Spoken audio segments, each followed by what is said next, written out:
আজ তোমাদের সাথে শেয়ার করব দুর্দান্ত একটা রেসিপি, সেটা হচ্ছে জলপাইয়ের আচার। একদম জুসি আর রসালো, আর এই শীতের সময় দেখবে খুব সুন্দর সুন্দর জলপাই পাওয়া যায়। তো এইভাবে তোমরা জলপাইয়ের আচার করে রেখে দিতে পারো, অনেক দিন পর্যন্ত কিন্তু থাকবে, আর খেতে তো দুর্দান্ত লাগে। তো চলো দেখিনি। আর যদি এই চ্যানেলে নতুন বন্ধু হয়ে থাকো তো চ্যানেলটিকে অবশ্যই সাবস্ক্রাইব করে দিয়ে পাশে দেখো। এখানে 500 বেশি আমি জলপাই নিয়েছি। তবে হ্যাঁ, জলপাইটা বেশ ভালোভাবে পরিষ্কার করে ধুয়ে এটাকে আমি রোদ্রে রেখেছিলাম, মানে পুরোপুরিভাবে যেন জলটা শুকিয়ে যায়, জলপাইয়ের গায়ে যেন একটুকু জল না থাকে, ঠিক সেই জন্য এটাকে আমি রোদ্রে রেখেছিলাম। এটা তোমরা বাইরেও রেখে দিতে পারো, তবে জলটা একটু শুকোতে সময় বেশি লাগবে সেই জন্য। এবার একটা ছুরির সাহায্যে এভাবে কেটে নিতে হবে। আমি আড়াআড়ি করে কেটে নিচ্ছি। দু রকমভাবে কাটা যাবে, আড়াআড়ি করেও করতে পারো, লম্বালম্বিভাবেও করতে পারো। তাহলে কিন্তু তেল মশলাগুলো মানে আচারের ভিতরে, মানে এই জলপাইয়ের ভিতরে ঠিকঠাকভাবে পৌঁছবে, সেই জন্য এইভাবে ছুরি দিয়ে একটু কেটে নেব। দেখো ঠিক একই রকমভাবে আমি আর একটা তোমাদের দেখাচ্ছি। এটা আমি আড়াআড়ি করে দেখালাম, আর একটা দেখাচ্ছি লম্বালম্বি করে। প্রত্যেকটা জলপাই কিন্তু এভাবে কেটে নেবে।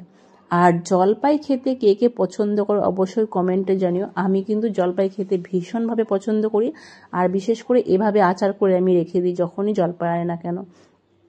তবে দেখো পুরো জলপাইটা আমার কাটা হয়ে গেছে, আর আমি একই রকমভাবে কিন্তু সবগুলো জলপাই কেটে নিয়েছি। তবে এইভাবে কিন্তু আমরারও আচার করতে পারো, ঠিক একই প্রসেসে। তো চলো এবার এখানে যে কাজটা করব সেটা হচ্ছে চিনি। এখানে মেজারমেন্ট কাপ হিসাব করলে 1 কাপ মতো চিনি আছে। এই চিনিটা আমি জলপাইয়ের মধ্যে দিয়ে দিচ্ছি, দিয়ে বেশ ভালোভাবে মিশিয়ে কিছুক্ষণ রেখে দেব।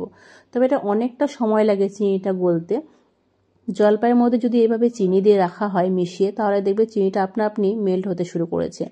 তবে আমি এটা বেশিক্ষণ রাখবো না, যতক্ষণ না একটা মশলা তৈরি করবো ঠিক ততক্ষণে রেখে দেবো। এইবার মশলাটা করার জন্য কড়াই বসিয়ে দিয়েছি, আর এখানে আমি 3টে শুকনো লঙ্কা দিলাম, আর 1 চামচ মতো গোটা ধনে, 1 চামচ গোটা জিরে, আর দিয়ে দেবো 1 চামচ গোটা মৌরি। সব কিছু যেন একটু সমান সমান থাকে। তবে হ্যাঁ, এখানে চাইলে কিন্তু তোমরা মেথিটা ব্যবহার করতে পারো, কিংবা পাঁচফোড়নটাও দিতে পারো। আমি এই 4টে জিনিসই দিলাম। আর এইবার গ্যাসের ফ্লেমটা মিডিয়ামে রেখে এটাকে ভাজতে হবে শুকনো খোলাতে। তবে হ্যাঁ, অতিরিক্ত যেন পুড়ে না যায় সেই দিকে খেয়াল রাখতে হবে। খুব সুন্দর করে যখন কালারটা আসবে হালকা, তখন এটা নামিয়ে ঠান্ডা করে নেব। ঠান্ডা করে তারপরে কিন্তু গুঁড়ো করতে হবে, কেন গরম গরম তুমি গুঁড়ো করো তখন কিন্তু দেখবে ঠিকঠাকভাবে গুঁড়ো হবে না। এবার যে চিনিটা দেখো আর জলপাইটা মিশিয়ে রেখেছিলাম, এটা আমি গরম কড়াইতেই দিয়ে দিচ্ছি। এখানে ভালোভাবে মেল্ট হবে। হালকা মেল্ট হতে শুরু করেছিল, তবে অনেকটা সময় লাগবে। তবে এইখানে দিলে বেশ তাড়াতাড়ি কিন্তু মেল্ট হয়ে যাবে। এবার গ্যাসের ফ্লেমটা মিডিয়ামে রাখতে হবে, আর এই মিডিয়াম ফ্লেমে যতক্ষণ না চিনিটা গলছে ঠিক ততক্ষণ এখানে কন্টিনিউ কিন্তু নাড়াচাড়া করতে হবে। আর একটা জিনিস তোমাদের বলি, সেটা এখানে সামান্য গরম জল অ্যাড করতে পারো, একদম সামান্য, মানে 1/2 কাপেরও কম। তাহলে কিন্তু খুব সহজে চিনিটা গলে যায়। আমি সেই কাজটাই করেছি, কিন্তু সেই সময় ক্যামেরাটা অফ ছিল, যার জন্য তোমাদের দেখাতে পারিনি, সরি।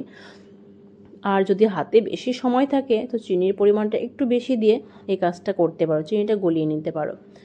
এবার দেখো বেশ ভালোভাবে যখন জলের সাথে চিনিটা মিশে যাবে, তখন সামান্য এখানে কালার জন্য কাশ্মীরি লঙ্কা গুঁড়ো, আর সামান্য নুন, আর দিয়ে দেবো হলুদ গুঁড়ো দিয়ে গ্যাসের ফ্লেমটা হাই করে দিয়ে এটাকে ফুটিয়ে নিতে হবে।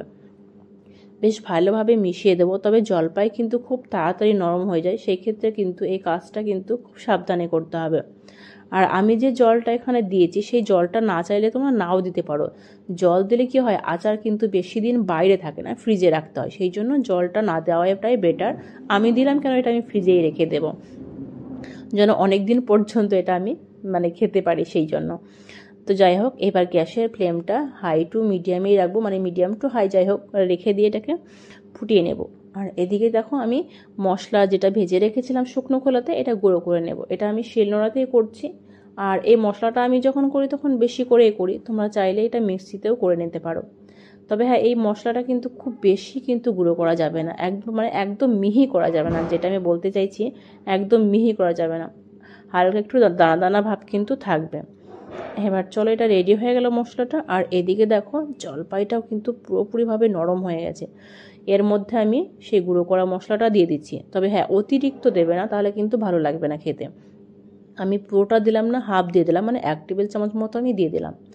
এটা খুব সাবধানে মিশিয়ে নিতে হবে। তো দেখতেই পাচ্ছ আমি এত সাবধানে করছি, তাও মনে হচ্ছে ভেঙে ভেঙে যাচ্ছে। একটু ভেঙে ভেঙে যাবে, একটা গোটা গোটা থাকলে ভালো লাগে, ভেঙে গেলেও কোনো অসুবিধে নেই। আর এটা বেশ ভালোভাবে মিশিয়ে নেওয়ার পরে এবার আর একটা জিনিস এখানে অ্যাড করব টেস্টটাকে দ্বিগুণ করার জন্য, সেটা হচ্ছে আখের গুড়। আমি যে কোনো আচারে এই আখের গুড়টা অ্যাড করি, তোমরা চাইলে দিতেও পারো, আর হাতের কাছে যদি থাকে দিতে পারো, আর নাও দিতে পারো। তবে একবার দিয়ে দেখো টেস্টটা কিন্তু দ্বিগুণ হয়। আখের গুড়টা দিয়ে আরও কিছুক্ষণ মতো 2 মিনিট মতো ফুটিয়ে নেব, ব্যাস তবে রেডি হয়ে গেল দুর্দান্ত এই জলপাইয়ের আচার। তবে দেখো নামানোর পরে কিন্তু এতটা রসও থাকবে না। আর দুপুরবেলা বিশেষ করে মানে শেষ পাতে একটু আচার খেতে সবারই ভালো লাগে। তো দেখতেই পাচ্ছ ভিতরটা কতটা জুসি হয়েছে। আর একবার এভাবে ট্রাই করে দেখো এই জলপাইয়ের আচার। ভিডিওটি ভালো লাগলে অবশ্যই লাইক কমেন্ট বেশি বেশি করে তোমাদের প্রিয়জনদের মাঝে শেয়ার করে দিও। আর যদি এই চ্যানেলে নতুন বন্ধু হয়ে থাকো তো চ্যানেলটি অবশ্যই সাবস্ক্রাইব করে দিয়ে পাশে থেকো। আজকের মতো এই পর্যন্তই।